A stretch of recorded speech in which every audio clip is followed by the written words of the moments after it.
Bu videoda The Queenfall'un yayınlamış olduğu bir 40 dakikalık video var. Onun üzerine konuşacağız. Gün itibariyle biliyorsunuz kapalı betası başladı oyunun. Ama NDA yani yayın yasağı var. İkinci ve üçüncü kapalı betalarda NDA olmayacak. Yani yayıncılar paylaşım yapabilecekler. Bunu da zaten dile getirdiler. Şimdi videoda gördüğümüz ve sorulan sorulara verilen cevaplar üzerinden kendi fikirlerimi paylaşmak istiyorum. Bununla alakalı aslında 1,5 saatlik bir yayın yaptım. Onu izlemek isteyenler de Twitch kanalında detaylı bir şekilde izleyebilirler.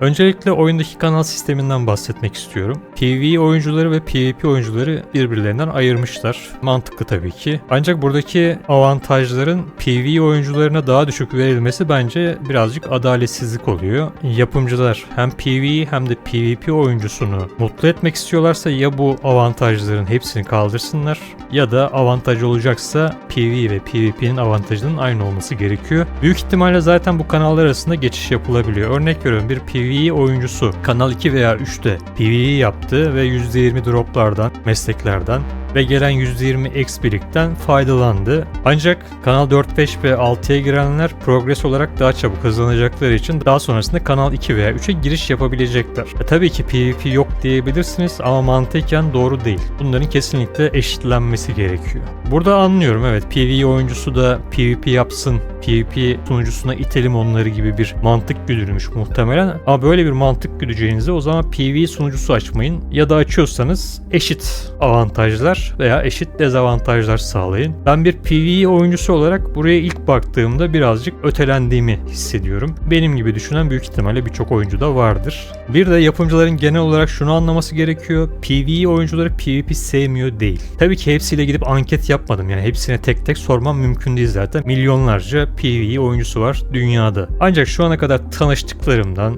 beraber oynadıklarımdan, duyduklarımdan yola çıkarak şunu söyleyebilirim ki PvE oyuncuları PvP seviyor. Ancak açık dünya PvP sevmiyor. Açık dünya PvP mantığı da şöyle sevmiyor. İşte 20 level adam haritada dolaşırken 50 level adamın gelip onu kesmesi mantığını sevmiyor. PvE oyuncusu şöyle PvP seviyor, ben de dahil.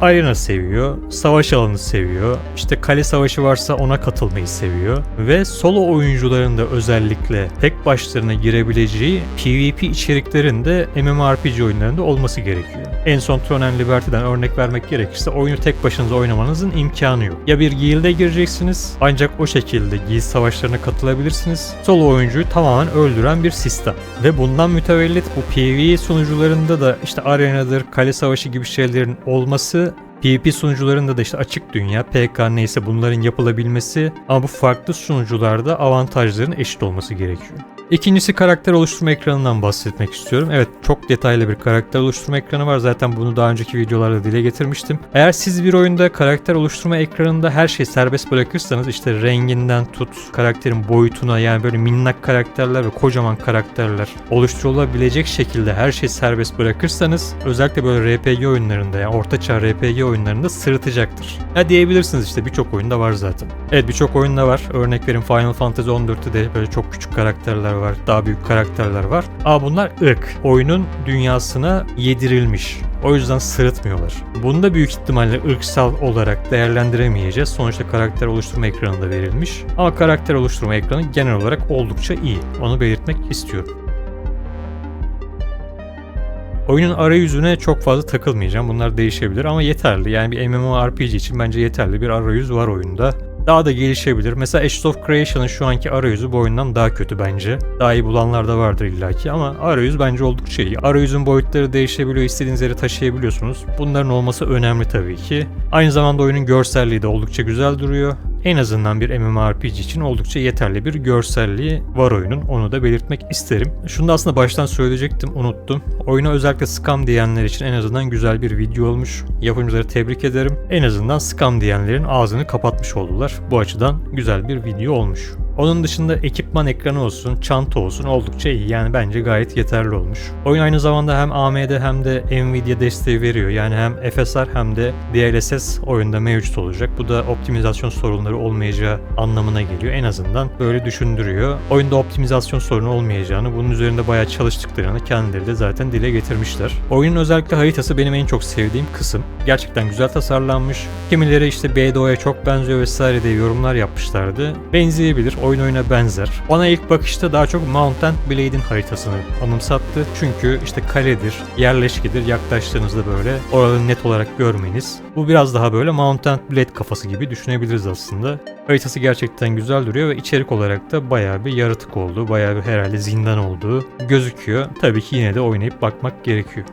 Oyunda 16 tane life skill olacakmış. Yani meslek olacakmış. Oldukça iyi. Aynı zamanda life skill ile alakalı açılan pencereler açıklayıcı. İşte neyin nereden düştüğü falan belli. İşte kaç levelde hangi skill'ler gelecek, nasıl bir avantaj sağlayacaksınız. Bunlar da güzel bir şekilde sol tarafta, menünün sol tarafında belli edilmiş. Bu kısımları da oldukça beğendim. Yani yeterli bir arayüz çalışması yapılmış bence. Özellikle life skill için konuşuyorum. Yani meslekler için.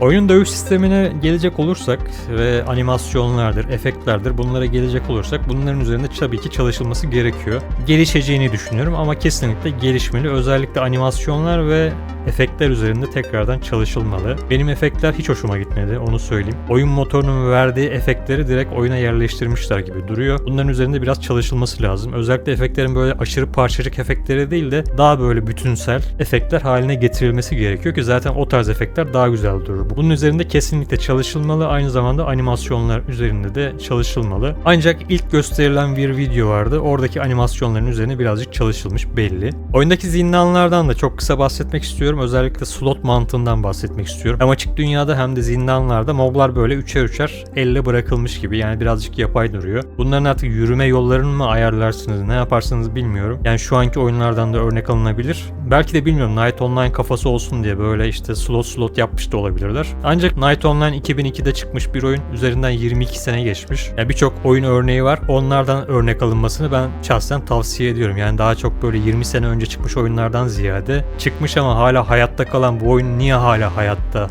10 senedir, 15 senedir diye düşünülmesi gerektiğini düşünüyorum ve özellikle o oyunların iyi taraflarının alınmasının daha iyi olacağını şahsen düşünüyorum.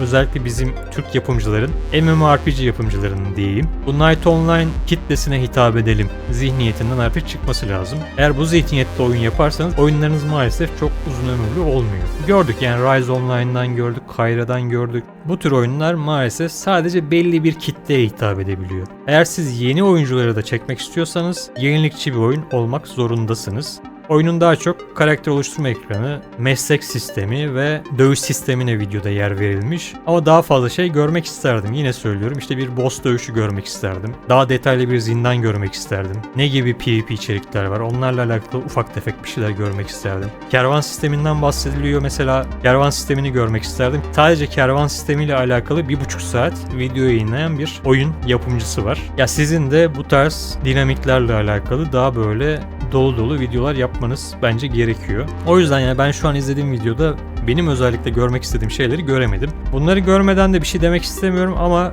benim oyunla alakalı daha yüksek bir beklentim vardı. Şu an bu videodaki o beklentim biraz daha düştü. Onu söylemek isterim. Yani kötü bir oyun gibi durmuyor. Gene fena bir oyun gibi durmuyor ama ben şöyle bakıyorum. İşte birçok oyun var şu anda. İşte Final Fantasy 14'lar, WoW'lar, Elder Scrolls Online, Guild Wars 2, şimdi Blade and Soul Neo Classic gelecek. Şimdi bu tarz oyunlar varken ben niye The Queenfall oynayayım sorusu geliyor aklıma ve şu an bu videoyu izlediğim kadarıyla yani bu oyunu oynamam için farklı bir şey videoda göremedim. Ama yayıncı olduğum için tabii ki oynayacağım. Kapalı beta'da fırsat verirlerse bir deneyeceğim. Yorumumuzu o zaman daha detaylı bir şekilde yaparız. Belki de yanılıyoruz. Yani oyun tamamen farklı bir oyun ve çok güzel bir oyun olacak. Bakacağız, göreceğiz. Yani benim bu videoyla alakalı söyleyeceklerim bunlar. İlerleyen zamanlarda daha farklı içeriklerle alakalı video yayınlarlarsa o zaman tekrardan üzerine konuşuruz. Lütfen videoyu beğenip paylaşmayı unutmayın. Bu videonun tamamını da The Queenfall resmi YouTube kanalında izleyebilirsiniz. Siz de oyunla alakalı yorumlarınızı videonun altına yazmayı unutmayın. Bir sonraki videoda görüşmek üzere. Kendinize iyi bakın. Hoşça kalın.